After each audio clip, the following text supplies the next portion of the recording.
Olivier Duhamel, bonsoir. Vous êtes président de Sciences Po et vous publiez avec Laurent Bigorgne et Alice Baudry Macron et en même temps, c'est chez Plomb. Alors on reviendra sur la communication d'Emmanuel Macron, mais au tout début, vous revenez sur sa victoire à la présidentielle.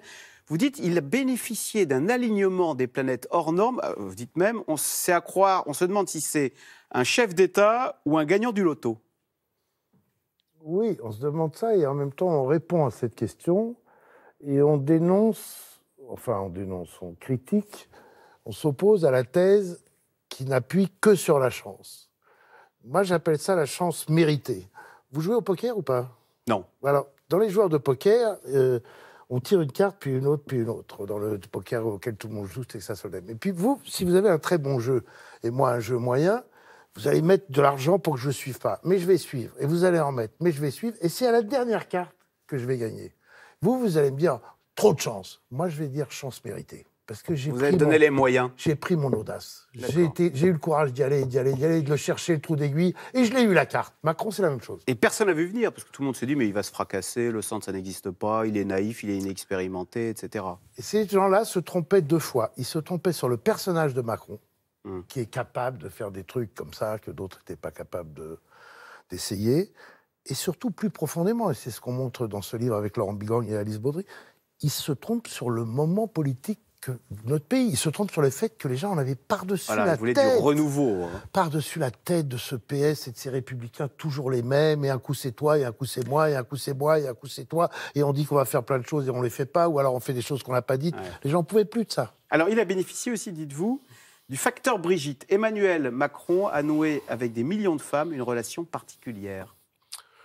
Ben oui, c'est bon, franchement, il y a des gens que ça intéresse peu, mais l'histoire de la domination de la femme par l'homme, c'est quand même un des grands sujets dans l'histoire de l'humanité depuis un certain nombre de siècles. Bon, le mouvement vers l'égalité, il s'est accentué assez formidablement, disons, depuis une cinquantaine d'années, allez, un peu plus. Puis la libération. France est un des derniers pays, une des dernières démocraties à avoir accordé le droit de vote aux femmes, quand même. Il faut accorder, encore, vous voyez le mot que j'emploie. Avoir reconnu le droit de vote aux femmes. Hein. 45. Les femmes pouvaient être profs de philo, mais elles n'avaient pas le droit de voter, je ne sais pas si vous vous rendez compte. Bon, à la fin des années 60, une femme ne pouvait encore pas signer un carnet de chèques sans avoir un carnet de chèques sans l'accord de son mari. Je veux dire, il faut voir d'où on vient. Bon. Par rapport à ça, on vit dans une société dans laquelle le fait qu'un homme de 60, 70, 75 ans aille avec une jeunette, tout le monde trouve ça très bien, ou les uns trouvent ça un peu ridicule, mais ça se fait beaucoup. Mais qu'un homme de 40 ans soit avec une femme de 64 ans, ça, pour le coup, c'est assez inhabituel, et je pense que oui, c'est... Des millions de femmes, dites-vous, éprouvent de la gratitude pour cet homme qui a épousé une personne qui est son aîné. Eh bien, si vous étiez une femme, vous l'éprouveriez aussi. Alors, maintenant, parlons de ce dont vous êtes un fin expert, Olivier Duhamel, la communication politique. D'abord, je voudrais qu'on revoie ensemble la fameuse scène. C'était jeudi dernier en Corrèze. Emmanuel Macron se déplace donc à Égletons, où l'attendaient des salariés de GMS qui manifestaient juste à côté du président. On regarde la scène. Il y en a certains, au lieu de le bordel, il ferait mieux d'aller regarder. Oui, mais ils ne peuvent pas avoir des postes là-bas, parce qu'il y en a qui ont les qualifications pour le faire. Hein. Oui, mais je sais bien. Et c'est pas loin de chez eux. Non, mais... On parlait avec le préfet. Alors, au lieu de foutre le bordel, il ferait mieux d'aller regarder ce qui se passe juste à côté. C'est quoi? C'est une maladresse, du mépris de classe, du franc-parler, une tempête dans un verre d'eau? Vous pouvez... Ça peut être tout ça à la fois. Le problème, c'est pas tellement le mot bordel, je trouve. C'est il ferait mieux. C'est-à-dire, il ferait mieux, ça peut être perçu, et je pense que c'est perçu par beaucoup de gens comme méprisant, quoi. Il ferait mieux, quoi, parce que je crois que c'est si facile que ça de trouver du boulot, c'est si facile que ça de dire il y a du boulot à 150 km, vous avez qu'à le prendre, ça veut dire du boulot à 150 km. C'est sûr que pour un inspecteur des finances, du boulot à 150 km, c'est pas un problème. Mais pour quelqu'un qui a des mômes, qui a acheté un pavillon à crédit, qui a son emprunt sur les bras, qui a sa femme qui a un boulot là, faire 300 km par jour ou alors laisser tomber tout ça, ça va pas de soi. Donc je pense que c'était une erreur. Et la vraie question, c'est quand il fait des trucs comme ça, est-ce qu'il fait exprès ou pas? Parce que c'est pas la première fois. Alors, est-ce qu'il sait qu'il y a une caméra? Je vous dis ça parce qu'il avait théorisé que lui, contrairement à Hollande, il ne parlerait pas tous les jours devant la presse. Bah, écoutez, quasiment tous les jours, il y a une vidéo comme ça qui sort. D'abord, pour arriver à pas parler, il faut s'appeler au moins Mitterrand. Hein. Je veux dire, c'est pas facile. La théorie du silence. Pourquoi ne le fait-il pas alors? Parce que ça n'est plus possible aujourd'hui d'être absent.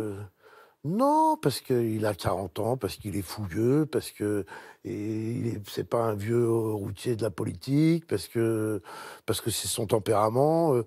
D'ailleurs, il n'a jamais dit lui-même, je ne parlerai pas, il ne faut pas exagérer, on lui fait dire. Et justement, il dit qu'il a appris de François Hollande l'observation de ses erreurs. Il s'était juré de faire le contraire de François Hollande, qui parlait trop, disait-il, à la presse, aux journalistes. Ce qui est vachement bien, c'est que vous avez super. Bah oui, je l'ai lu. Ouais. Non, mais comme vous êtes trois à l'avoir écrit, je ne sais pas si c'est vous qui avez écrit ce passage. C'est suffisamment rare, les gens qui lisent les bouquins quand ils en parlent, pour que je vous en remercie. Merci de ce remercie. Permettez-moi. Non. Je pense qu'il a théorisé autre chose. Il a théorisé qu'il n'était pas obligé de répondre aux questions des journalistes. Et les journalistes qui l'interpellent toute la journée, qu'est-ce que vous pensez de ci et qu'est-ce que vous pensez de ça, c'est lui qui décide s'il parle ou pas. Ce qui n'est pas exactement pareil que le silence. Et puis là, en l'espèce, c'est clair qu'il pensait qu'il était peinard avec Alain Rousset en train de marcher et qu'il pouvait dire des conneries et que ça n'aurait pas beaucoup d'importance. Il n'a pas fait gaffe. Ça n'existe plus. C'est même étonnant qu'un type qui est tellement geek, branché nouvelles technologies et tout ça, ne comprenne pas que... Mais nulle part ça existe, quoi. Nulle part. Je veux dire... maximum peut-être quand il va pisser, et encore, il peut y avoir quelqu'un qui soit à côté avec un micro machin très perfectionné. Ça n'existe plus qu'on puisse dire quelque chose qui ne soit pas entendu. Mais sur le fond, vous êtes d'accord quand il dit il ferait mieux d'aller trouver du boulot? Parce qu'il y a eu la sortie sur les costards pour travailler ici. Il faut se payer un costard. Il y a eu la sortie sur les jeunes qui veulent être milliardaires. Il y a eu les sorties sur les illettrés de gars. Tout ça fabrique quand même l'image d'un président un peu parisien, froid, technocrate, méprisant. Pas que, parce que les gens se disent aussi, quand ils réfléchissent un instant, et qu'ils soient d'en haut, d'en bas ou du milieu, c'est vrai qu'il y a un problème d'illettrisme chez un certain nombre d'ouvrières à GAD. C'est vrai qu'il y a un problème d'alcoolisme dans le Nord. C'est vrai que... Bon, parce qu'il l'a sorti, ça aussi, oui, mais il y a des gens qui disent, dans le fond, il ose dire des choses vraies, pourquoi il ne les dirait pas? Donc c'est assez ambivalent. Je dirais même qu'il y a 3 registres. Il y a 3 interprétations. Le problème, c'est qu'elles peuvent se superposer. Il y a mépris de classe. Il y a, au moins, il dit une vérité, il ose la dire. Et il y a un côté démago. Vous savez, la partie du peuple qui trouve que l'autre partie du peuple en fout pas une rame. Vit comme des assistés, ferait mieux de se bouger. Et il travaille aussi sur ce registre-là. Est-ce que ça ne plaît pas à tout un électorat de droite? On voit qu'il devient populaire à droite, qu'il penche, même certains lui font ce reproche, qu'il penche un peu trop à droite. Alors je pense que la raison principale pour laquelle aujourd'hui il est encore soutenu, et même un peu plus qu'avant par une partie de l'électorat de droite, mais lâché par les électeurs de gauche, c'est que la plupart des nouvelles mesures sont des mesures de droite. Suppression de l'ISF, assouplissement des règles du travail. Flat tax à 30% sur les dividendes. Vous regardez tout ça, vous vous dites, bon, bah, ça va, les gens qui ont de l'argent, c'est bon, ça va, ils sont vraiment servis.